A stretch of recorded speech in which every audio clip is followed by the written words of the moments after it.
The following is a production of Neural Network Media and is completely AI generated. It is intended for entertainment and educational purposes only. Look,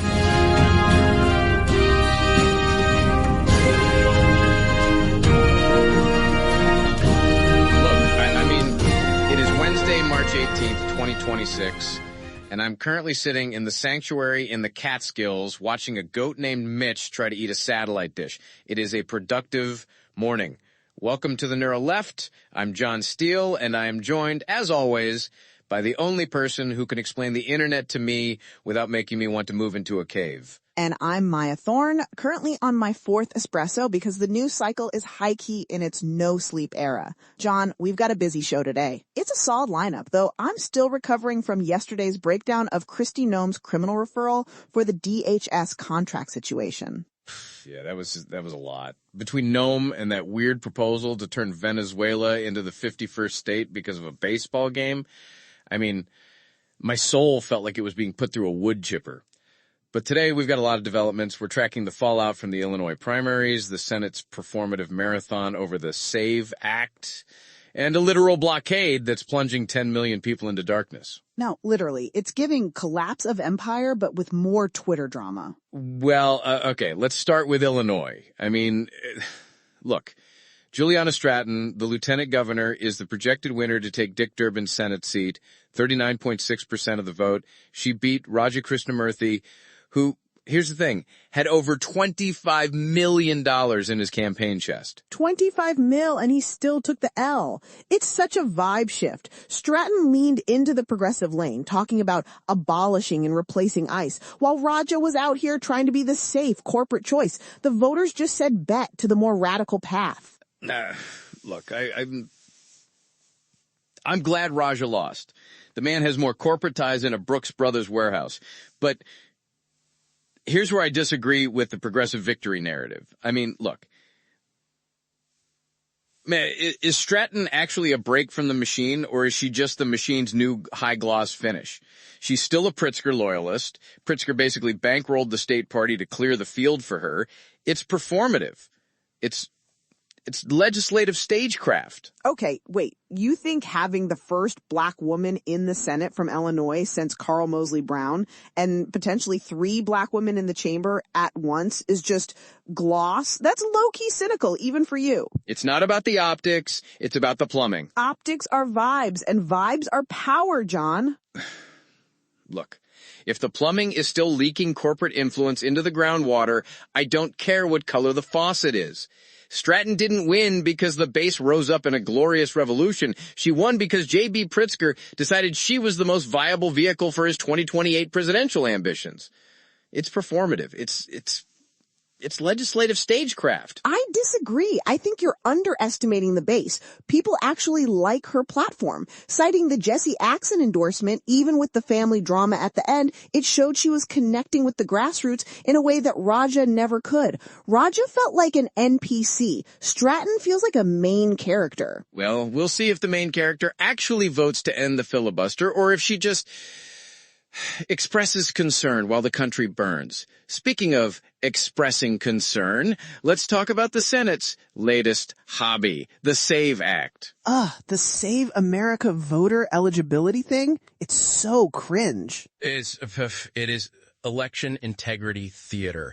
John Thune is currently running a talkathon in the Senate. They're letting guys like Mike Lee and Katie Brigg hold the floor for days, literally through the weekend, to talk about a bill that would require documentary proof of citizenship to register to vote. Which, correct me if I'm wrong, John, but isn't it already super illegal for non-citizens to vote? Since 1996, it's a solution in search of a problem. No, it does something, John. It does something. It purges the rolls. According to Democracy Docket, this is designed to make it impossible for anyone without a birth certificate in their back pocket to stay registered. It's a vibes check for the electorate, but the check is a brick to the head. It is It is legislative constipation.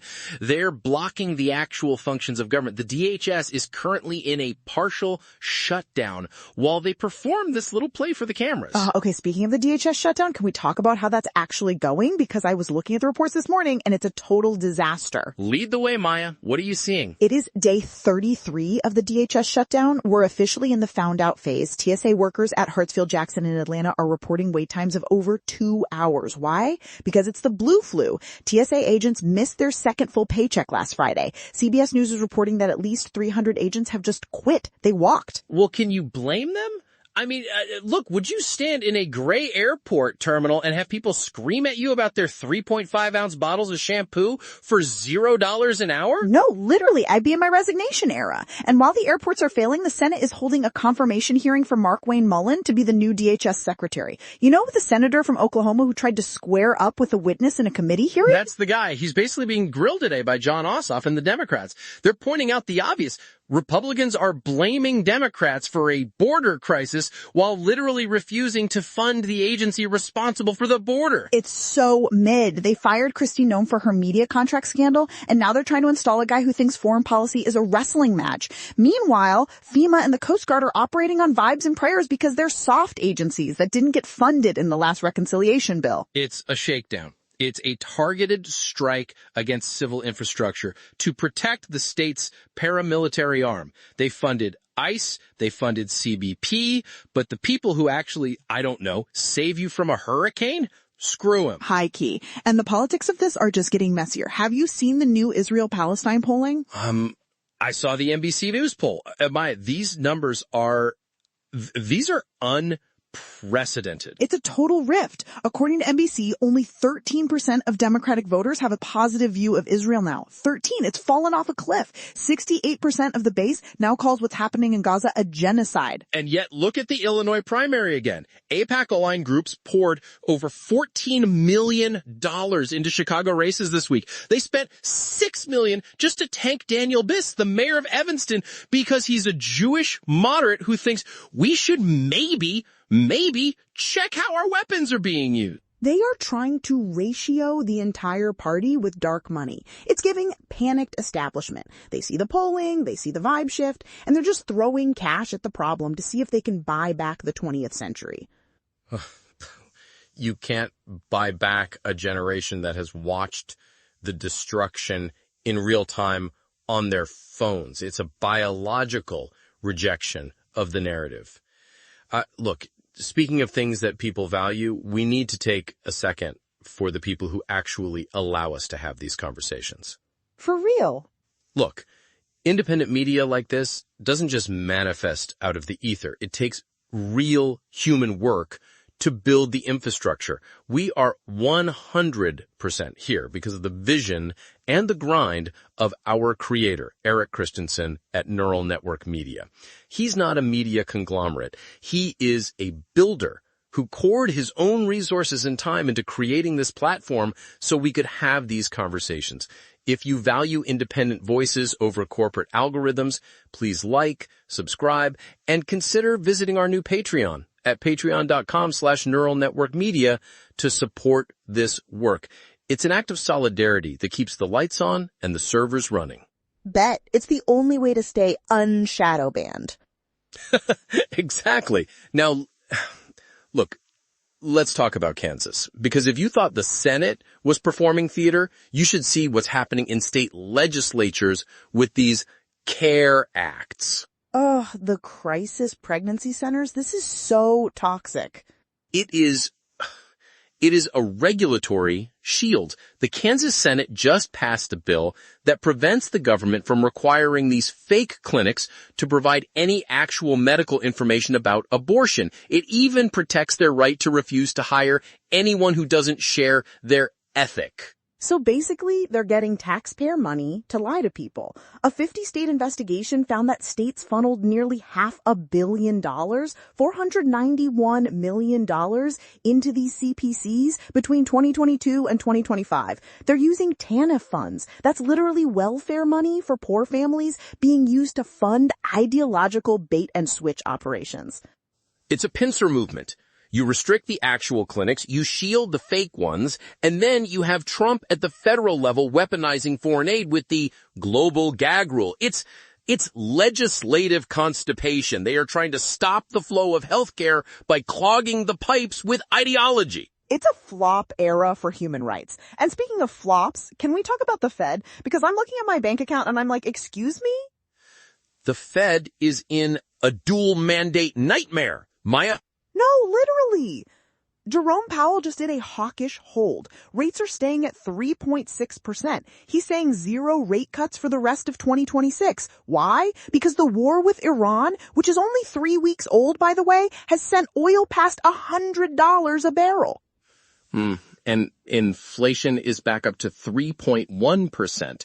While employment is climbing to 4.4%. It's stagflation. It's the ghost of the 1970s coming back to haunt us because we can't stop ourselves from bombing oil-producing nations. And the One Big Beautiful Bill Act, the OBBA, is making it worse. Experts are saying charitable giving is going to collapse by $6 billion this year because of the tax changes. So the safety net is being shredded exactly when everyone is losing their jobs. It's a total glitch. It's a hollowing out, and you see it in Minnesota too. Lead the way on that one, Maya. Okay. So Dr. Mehmet Oz, who is currently the CMS administrator, because this is the weirdest timeline, is withholding $259 million in Medicaid funds from Minnesota. He's calling it a war on fraud. Fraud. Right. Because 1.2 million people in Minnesota, 600,000 of them kids, are all just scammers? Exactly. Governor Tim Walz and Keith Ellison are suing, obviously. They're saying it's punitive because Minnesota is a blue state that's actually protecting its residents. It's a hostage situation. Give us the policies we want or the kids lose their doctor. It is visceral biological pessimism. They have given up on the idea of a functioning state and replaced it with a series of shakedowns. But, breath, there is one person who said enough, Joe Kent. The director of the National Counterterrorism Center? That was a massive plot twist. It was, breath. He resigned yesterday. This is a guy who was a Trump appointee, a former Green Beret. He wrote a public letter saying he cannot, in good conscience, support the war in Iran. He basically called out the administration's casus belli, saying Iran posed no imminent threat and the war was driven by pressure from the Israel lobby. And Trump immediately called him weak on Air Force One. It's the first real break in the administration's armor. When the counterterrorism chief says the war is a scam, it's hard to keep the patriot vibe going. Well, the guardrails are screaming. But while the government is falling apart, there is at least one place where labor is actually winning. Maya, tell the people about the Women's National Basketball Association, because I need some good news before we talk about Cuba. Okay, this is actually such a W. The WNBA and the Players Association reached a verbal agreement this morning on a new CBA. We're talking about revenue sharing. For the first time, players get a meaningful slice of the pie. Average salaries are going to hit over $500,000. Supermax salaries, 7 figures. 7 figures for a WNBA player. That's a transformation. It's legendary. Nneka Ogwumike and the WNBPA basically said no cap to the old pay scales. They leveraged the 30th anniversary and the record viewership to redefine professional sports. It's a blueprint for the new economy. It's one of the few places where people aren't just accepting the apocalypse vibes. They're building something better, which brings us to the biggest story of the day. And Maya, it is a dark one. No, literally. Cuba has no power. The entire island has been in a total blackout since Monday. 10 million people in the dark. Since March 16th, the national electric system suffered a total disconnection. Hospitals, water stations, everything is down. And we need to be very clear about why this is happening. This isn't just a technical failure. It is a calculated, cold-blooded siege. It's the January 29th executive order. Trump declared a national emergency regarding Cuba and authorized tariffs on any country that sells them oil. Look, it is an oil blockade. They've intercepted Venezuelan shipments. They've threatened Mexico. They've scared off the Russians. Cuba is operating on 40% of its required fuel. The grid didn't just break. We killed it. We reached across the water and flipped the switch. And Trump's quote about it, it's peak villain era. He told reporters, I do believe I will be having the honor of taking Cuba. He called it a friendly takeover because they're down to fumes. Friendly takeover. I mean,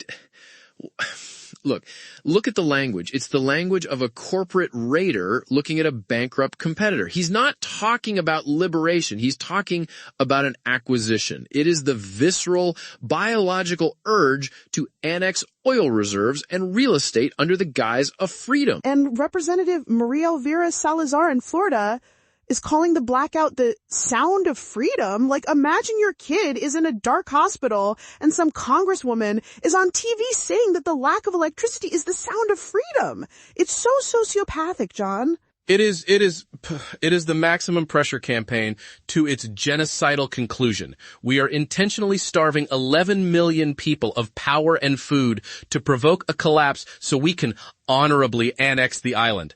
It's the Spanish-American War 2.0, but with more Twitter. No, but seriously, the humanitarian side of this is what's getting ignored in the DC bubble.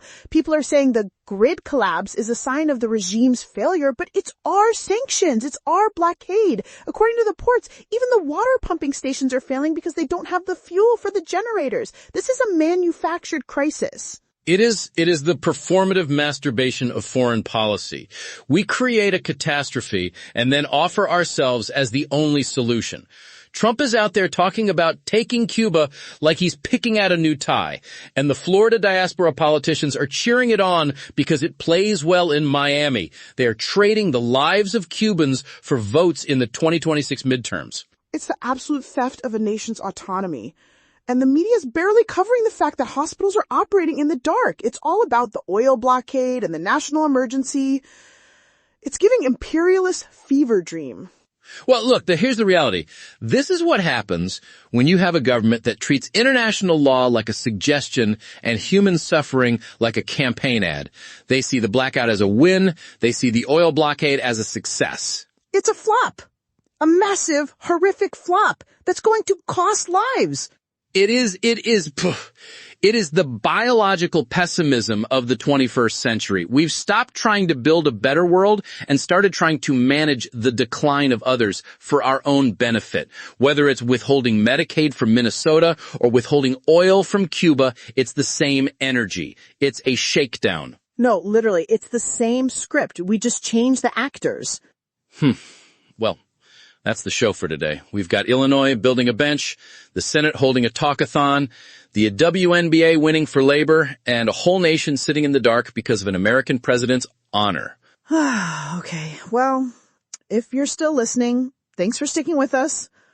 Stay mad, stay active, and don't let them gaslight you into thinking a blackout is freedom. Right. Look, go outside, feed a goat, and maybe turn off the news for 5 minutes before you lose your mind. We'll be back tomorrow to watch the next pillar of democracy crumbling.